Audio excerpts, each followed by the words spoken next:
Everybody, welcome back to the Player's Perspective. We got a special guest on today, man. One of my former teammates, member of the No-Fly Zone, captain, 5-time Pro Bowler, 35 interceptions, 10 pick sixes. One of the things that I will always remember is Aqib talking trash to me in the locker room, telling me he had more touchdowns than me.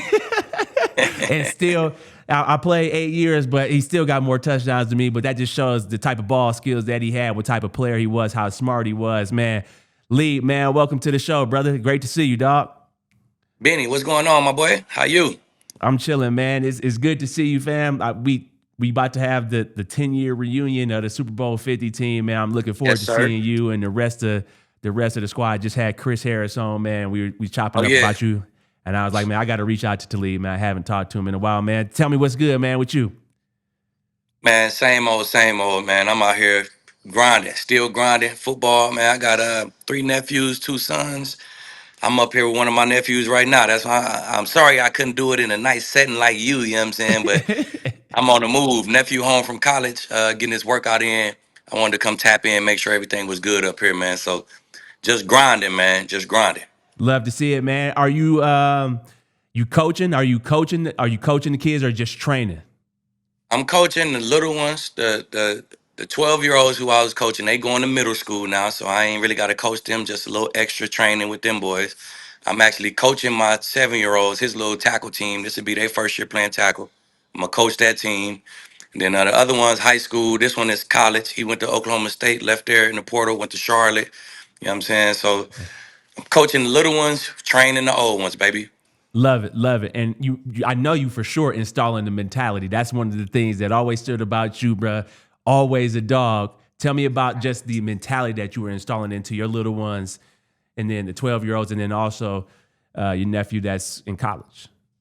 Yeah, I think that's one of the most important parts, man. You got to have the talent, right? Mm. But besides that, the 50% mental part they talk about, or 60% mental, or whatever percentage they put on it, that's your mentality. You know what I'm saying? And that's your confidence, man. So I just make sure we do enough. So if we jump out the car anywhere and somebody want to do some one-on-ones, these youngins been doing it enough where they gonna be confident. The mentality is one of the most important parts of it, man. If not the most important part of it, man. I ask these boys, what's the definition uh, uh, of mentality? And it's how you think. And hey, that's what it is. How you think it's gonna go is probably how it's gonna go. So that's a major part of what I try to install into these boys. I love the fact that you're doing that, bro. And that's one of the things that I saw from you just as a teammate. It was the number one mentality, the mentality to be the best. Talk a little bit about just the way you approach the game as a number one corner. And one of the things that I pointed out last week on the episode with Chris was just the fact that one of the things that I will never forget you say is that I work like everything depend on me and I pray like everything depend on God. I will never Hey, forget look, you look, saying that. look.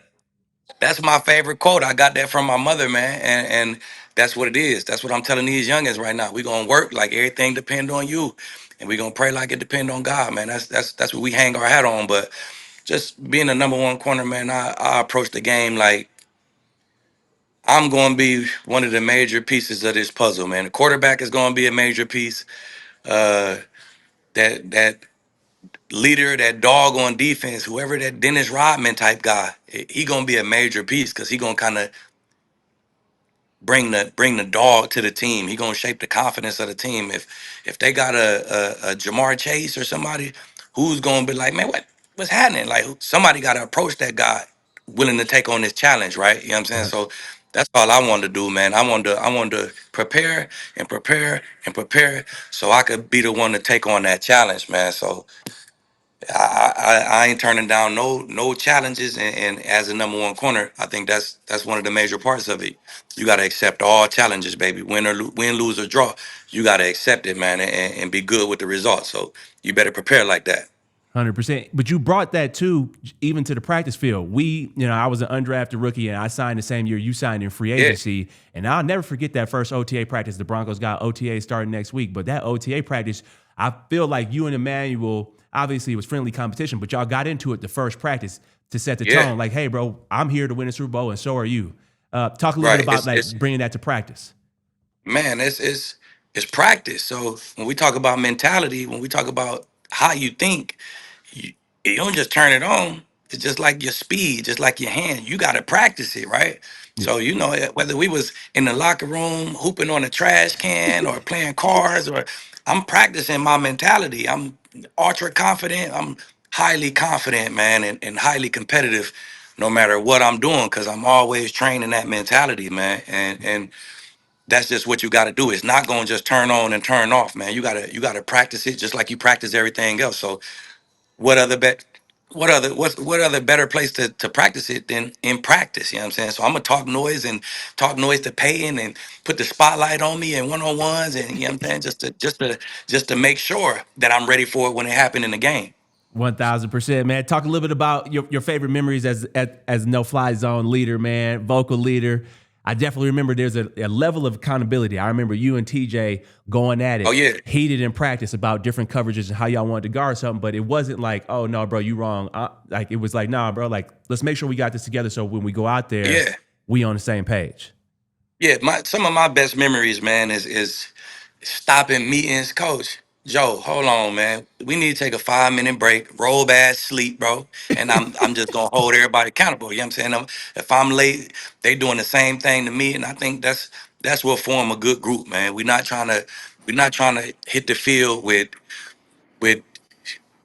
gray area. You know what I'm saying? We want everything to be black and white, clear as day. You know what I'm saying? So I think that's part of it. If you're gonna have it that way, when the coach say something and you don't really agree with it, you can't really bite your tongue, or you'll go out on the field with a little gray area. You know what I'm saying? I think I was good at speaking my mind. If he was telling Roe was telling me like I'm gonna say it for him if he don't want to say it, just so we can make sure our game plan, our technique, or whatever it is black and white, clear as day for everybody. And I think that's a great way to be successful as a unit. Yeah.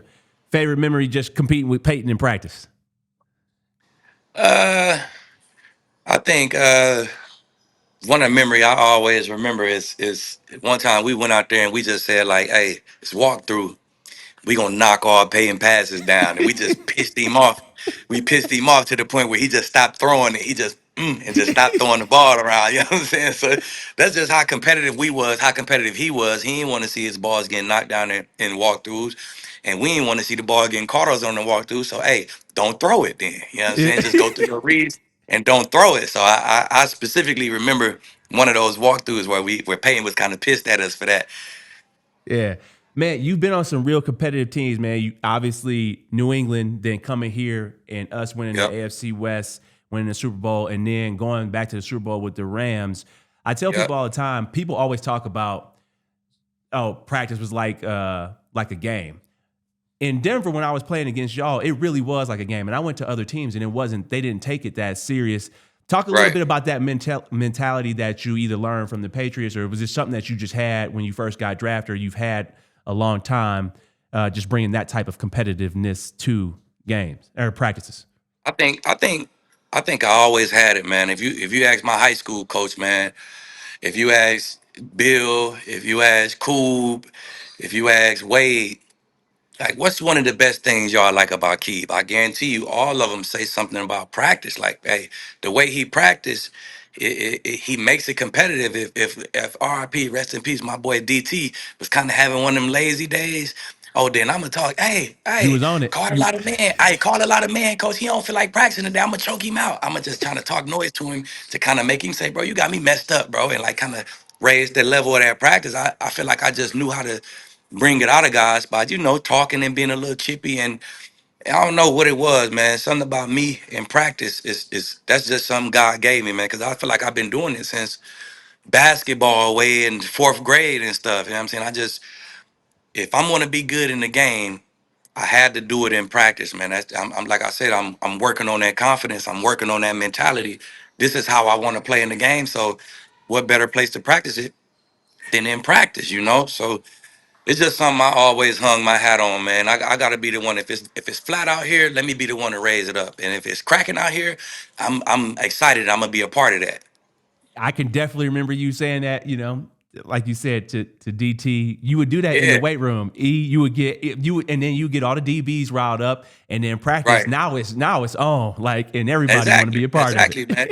I got a little knack for doing that or something. I know I do it. I do it with my kids and my nephews, bro. Hey, all right, hey, my son, you a little flat. I'm gonna tell my nephew, hey, get on him, hey, fry him up, bro. He ain't practicing this. And when somebody say that to you, like, all right, it kind of just make you want to do the opposite, make you want to fight back a little bit. So Yeah. it's just something. It's just a knack I got. I don't know.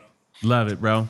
Love it. Now let's bring it into this year's Broncos, man. They just drafted Jahdae Barron in the first round. I'm not going to say they are a no-fly zone 2.0, but they do have some talent. You know, they got a Oh yeah, they long got way the to guys. go. Yeah, they got some talent. They got some dogs on there. But talk a little bit about what you would tell them just as a mentor from what you've seen from them last year. I know you watch a lot of ball. I know you watch a lot of tape. They Yeah, add Jahdae Barron. How would you coach them up? man. I would tell them guys first of all, man. Get a DB night, man. During OTAs, get a DB day. One time y'all get done at it, y'all in there from 8 to 12, right? Right. Have a day or two where y'all go chill together, where y'all go hang, you know what I'm saying? Because that camaraderie, man, that camaraderie makes you be able to talk to a guy. That made me be able to say, TJ, bro, get your ass over the top. Or it made me be able to talk to him the way I want to talk to him because I hang out with him. I talk to him all the time. I'm comfortable with him, you know what I'm saying? If Mhm. you're not really comfortable with a guy, you gonna mumble it under your breath, bro. This dude ain't tripping. You ain't gonna say it directly to him because you don't know how he gonna react. So I feel like that camaraderie, bro, is the secret ingredient that all the successful teams that I've been on, that's what we had, bro. We had that conversation where you could say something to me, I could say something back, and then we still cool. There ain't no beef between us. You know what I'm saying? It's a pride thing in the NFL. Guys that don't like the way you talk to them, and they might not talk to you for 2 weeks. You know what I'm saying? Right. So that'll be step one. You know what I'm saying? Step one, bro. Build that camaraderie. Y'all boys build that camaraderie by hanging out. Have a casino night. Have a have a DB night. You know what I'm saying? Just build that camaraderie. And I think that'll be the first thing I tell them to do. After that, I tell them, man, no gray area, bro. It got to be black and white. If you don't understand something, ask a question. Don't leave the meeting room if you don't understand it. If you don't see it the same, the corner don't see it the same way as the safety. Hey, don't leave that meeting room until it's black and white. If y'all don't see it the same way as Vance, don't leave that meeting room until it's black and white, man. No gray area. That's a terrible spot to be in as a secondary if it's gray a little bit. If you understand it but don't really understand it, get a clear and direct understanding of the defense, of the scheme, what we're trying to do, and have that camaraderie, man. Hold each other accountable, man. I think that'd be a great start for guys. I love that. I love that. And then, how would you talk to the young buck Jahdae Barron, being a first round pick? You were a first round pick. There's a lot of expectation on you to play the corner Yeah. position. It's one of the hardest positions, if not the hardest, up there with quarterback. How would you tell him how to approach this year? Obviously, he seems like a great kid. He asked to be put on speakerphone with the Right. entire organization, so he's got Right. great character. How would you talk to him? I tell my guy, just reset. That's what I did, man. I got to the league and it was like, all right, this is what I dreamed of, right? Now I gotta set a new goal. I'm here now. What I want to do now? So I think I reset and I was like, man, what I'm gonna do now? I want to be the best now. I want to see. I got here. I went through a rookie mini camp. I kind of seen the flow of things. I felt like I could be the best. So now I set a new goal. I want to be an all pro, man. I'm trying to be a first team all pro bowler. I'm trying to be one of the guys. So reset first, man. Take that first round jacket off. And now you ain't did nothing in this league. So prove yourself all over again. And bro, you got the cheat code, bro. Follow Surtain around, ask him questions, get his number, and see how to be a pro, bro. Cause it's totally different. Now it's your job. We don't got school no more. All them hours need to go towards you being a pro. You know what I'm saying? So you got the cheat code right in front of you, man. He a good dude. He's not gonna stiff arm you and mislead you on information. So get up under that dude wing and learn how to be a pro, man. Reset. Get up under Sertan wing and learn how to be a pro. Don't matter how agitating you think you might be, or I don't want to just be calling nigga. Do it. Yeah. Do it anyway, fam. I'm telling you. Who was that guy for you? Rondé Barber. Okay. my guy went to the league, man, and Rondé Barber, hey, if you need anything, text me, call me, and boop, I jumped up under his wing. Rondé, so dang, how you break on that? What you seeing? And he taught me raw concepts. He taught me how to watch film. He taught me how to like read one side of the defense. You know what I'm saying? He taught me eye placement. He taught me so many things I didn't know, and I wasn't afraid to ask it. So that's my dog till this day, man. Rondé Barber, man. That's he taught me a bunch of stuff I know. Did Robe reach out to you? And I mean, did he try to follow your lead with Let me everything? tell you, so look, so you know me, I'm we trying to win a chip. I come here already a vet. I'm trying to win a chip. So I feel like I used to be on road, on him Yeah, tough. Like, bro, why is you looking at that as cover four? You giving up a post, bro. I just told you, cover four here. Like I used to be on him more than he used to ask me early. But I feel like he used to get mad too. He used to be, man, worry about you and worry about him. But I think over time, he knew like, oh, Key coming from a good place, bro. He want me to be good. There's no hate there. He just want me to be good. Cause we gonna be as good as him. If you the third corner, we gonna be as good as you, fam. So I think over time, by year two, by year three, he was like, okay, Key, my big dog, man, and he asked me questions, and he didn't do it right away. No, Robe did not do it right away. I kind of had to, help him buy into it, but I feel like as he went on, as time went on, he kind of knew where I was coming from. 100%. 100% coming from a good place, man. Let's dive into number one. What do you love about Pat Surtain, his technique and the way he played the game, and then we dive into his matchups for 2025. Right. I just love his technique, man. If he playing cover two, it looked like clockwork. If he playing cover four, if he playing man press, you can tell that he grew up getting technique hammered into him. Like I grew up with, I don't want to shit on my coaches or nothing, but I ain't grow up with the best DB coaches, bro. I didn't grow up with a dad who played. My dad was at work from 2 p.m. to 11. I grew up raw athlete, and just because I played outside so much, I had this confidence that it take me there. But you could watch my film in Kansas. I'm cocked inside, kick sliding like a lineman, giving free releases. Man, I had no technique at all. I just had great ball skills and a great instincts for the game. So you could tell immediately, you could see he grew up with somebody, his dad, who was hammering in that technique. And he just so polished, bro. He looked like a 10-year vet from day one. Yeah, And that's my envisionment for my kids. My son play corner, and I'm on him about technique mentality. Technique mentality. It don't matter who you playing if you just stand on your technique, stand on your mentality. And I feel like that's what Pat does, man. His dad did a great job installing whatever he installed in him because he polished, man. He polished and he fearless. fearless, man, always going up against the number one receiver just like you. I do have a question. What's your advice to get him more pick sixes, though? He had a 90-something yard pick six Yeah. last year. How do you get him more pick sixes? I don't know if he do it or not, but you remember every time I got a pick in practice, I went to the crib. Every And time. Yep. I didn't start that until I got my first one in Tampa. Then I'm like, okay, I'm gonna start doing it. I started doing it in Tampa. I feel like when I started doing it, now they started coming. So every pick you get in practice, walk through, whatever, just even if somebody tag you, tackle you, just go to the crib, man, and you gonna practice how you play, man. So if he don't do it, I don't know if he do it now or not. I ain't seen too many practices, but if you don't do that, start getting them picks in practice and just put an emphasis on it. And they gonna come, baby. I promise you. Near 100%. sideline too. It's the easiest thing in the book. But you see guys get these picks and cut back across field and do all this. When I started getting all my pick sixes, I got picks. I cut in, went near sideline every time, and they start coming like this. You know what I'm saying, you look at my first 20 picks, my first 15 picks, I probably had 2 touchdowns or something. But I used to cut back and do all that extra and I wasn't scoring. I started going near sideline, like Coach said, start practicing it in practice, and they start coming, man. So if he don't do that now, hey, get to it, baby. Love it. Now let's jump into his matchups, man. His notable Yeah, matchups here in 2025, man. The first one, Monday Night Football, Jamar Chase, man. How does Pat that's perform that's against Jamar Chase? that's gonna be his toughest matchup. I'm gonna tell you that right now, cause Jamar, that guy. I love Jetters. I love.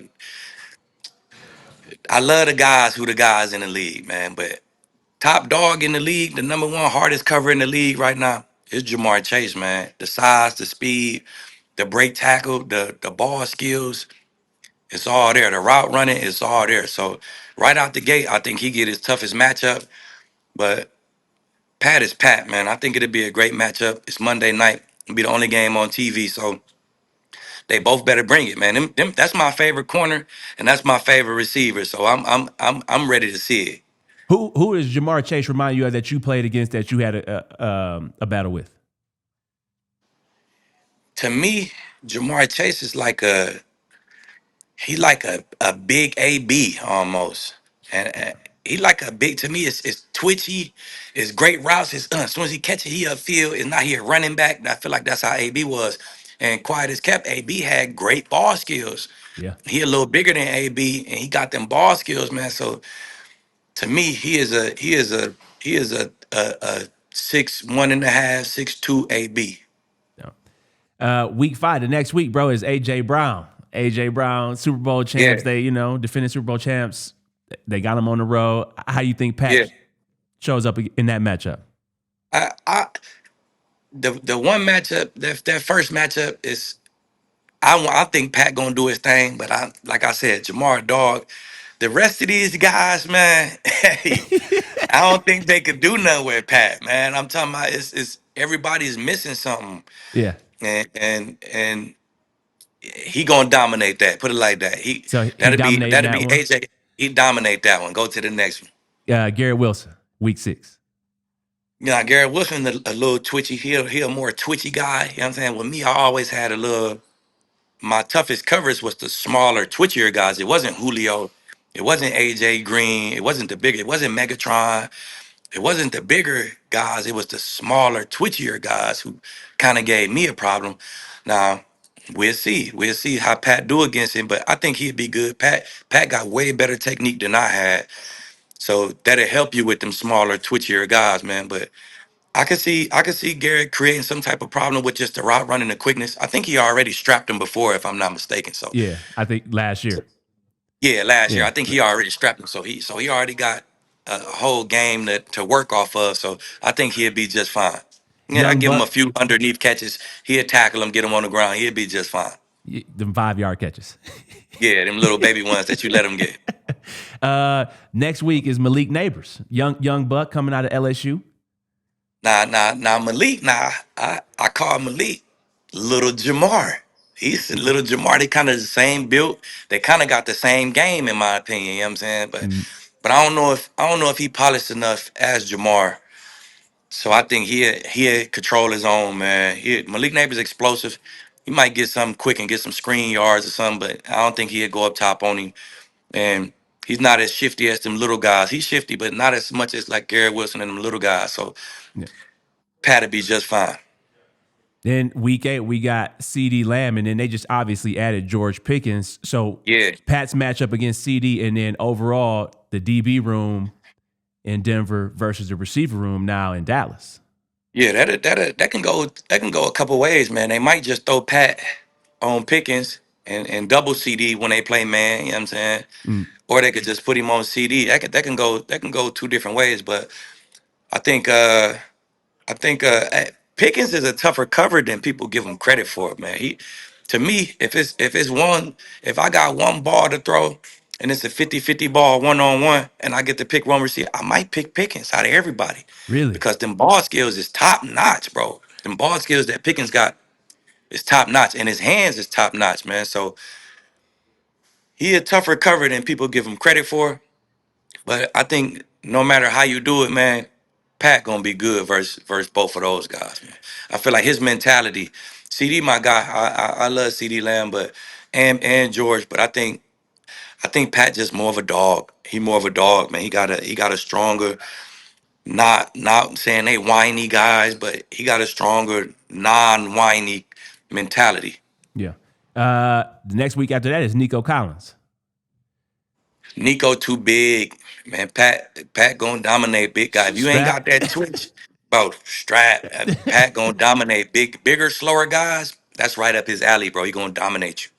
Rasheed Rice. It depends on if he coming off, how he looked coming off the right? injury. He was explosive. How And you I see don't that? even know if he'd be on Rasheed like that because Rasheed a big slot guy for them. He catch a lot of the drags, a lot of the underneath catch and run, quick screens and stuff for the Chiefs. So I don't even know how much Pat would be on him. That might be the young bull Baron. You might be in the slot on him dealing Yeah, with Rasheed. So I don't. It's hard to match up against the Chiefs too. How they play. It's hard to kind of shadow a guy and follow him yeah. against the Chiefs. So I don't know how that matchup would go. But if he was an outside guy and Pat was on him, he'd dominate him.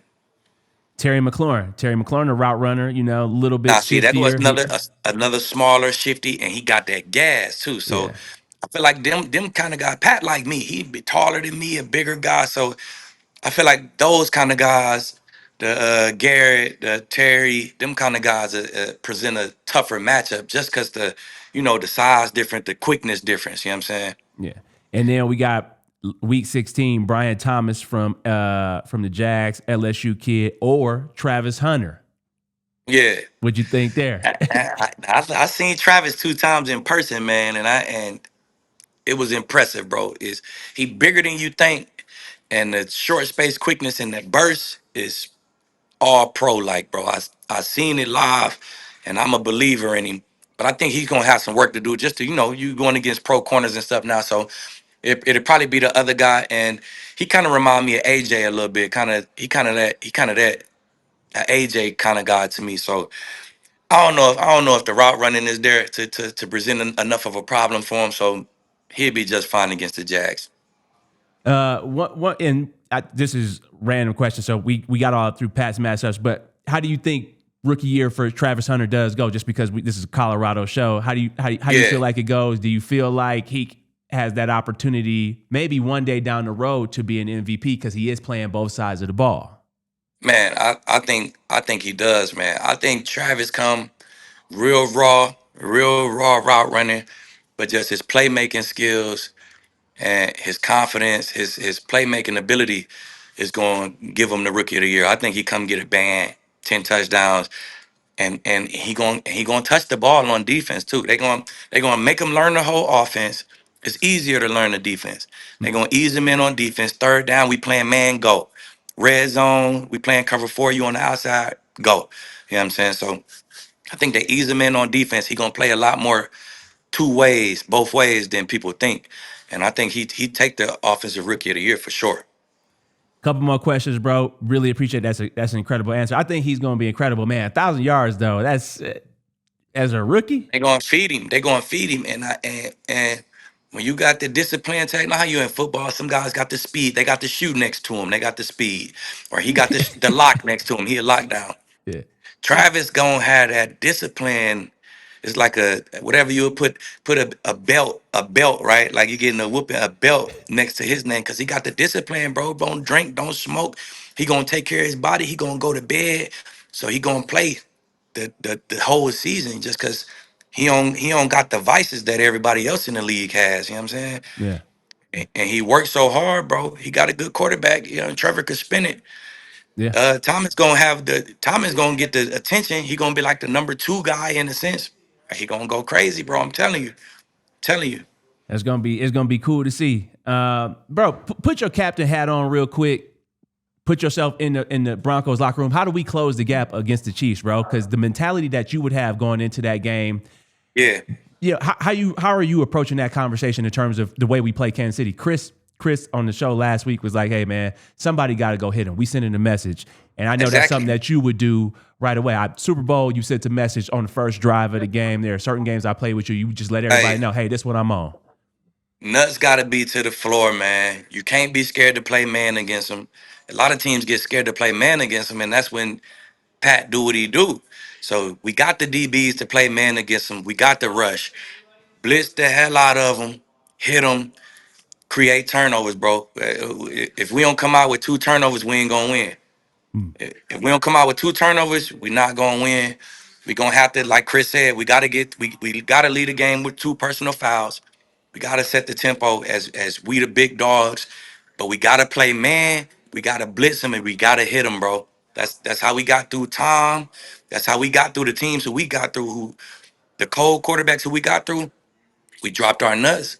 We blitzed the heck out of them, and we played man. They gonna catch passes on us, but that style of play, it don't favor the offense. You know what I'm saying? It favor Yeah. the defense. So that's how we got to play him, bro. That's how we Y'all got to hit, play y'all him. hit Tom the most y'all ever hit him, bro. Y'all was on his ass. Had him frustrated, bro. Had him throwing his helmet. Had him trying to run himself. You know what I'm saying? I even came out and touched them legs one time. You know what I'm saying? So I'm telling you, you got to hit him, bro. You got to. If he gonna run, we know Pat he gonna come out with 40 yards rushing. Spy him, have a good spy on him. Don't let him run on us in third down. Don't let him run on us in the fourth quarter. That's where we got to be solid in our rush lanes and stuff in the fourth quarter. But we got to play man. That zone ain't gonna cut it. If we come out there playing zone, he gonna beat us, bro. He too good. Can't play zone against him, man. Got to hit him. Got 100%. to play man. Got to keep it tight. And then last question, man. Favorite pick six? My favorite pick six, it probably was. I think it was Andrew Luck threw me two, but the one in Denver at home, it was like 3rd and 17. And I was like, all right, they finna run this 7 stop. I knew exactly what they was finna run. And they ran it. I got a great break. I kind of stayed square. I never stay square. I kind of stayed semi-square, came out of it, took the ball from juked again, and it was to the crib. And then it probably was my favorite because it was right by my suite. My suite was like right here. And I scored, and I seen clear as day my family going crazy in the suite. And it probably was my favorite one. Fourth quarter pick, man, it's kind of changed the game a little bit. If I show somebody a pick six, I usually show them that one. Dope. Hey, man, appreciate you coming on the Players Perspective, brother. It's great to see you. I love the fact that you pouring into the kids, bro. Who you were as a teammate, one of my favorite teammates of all time. I tell people all the time, I played with Peyton. I played with Eli for 2 years. I played with Drew Brees for a year. And I put you and Chris Harris as just as smart as them. And it's one of the reasons why it made me a better player. So I appreciate you as always, bro. I appreciate you, my boy. We'll be out there too. I think I'm gonna get out there for this mini camp coming up June something, 11th, 12th, 10th, 11th, 12th or something like that. I'm gonna get out there. I'll get at you, my boy. All right, bet. Appreciate you, bro. For sure. You Yes, take care, sir. my boy. Take You care. too.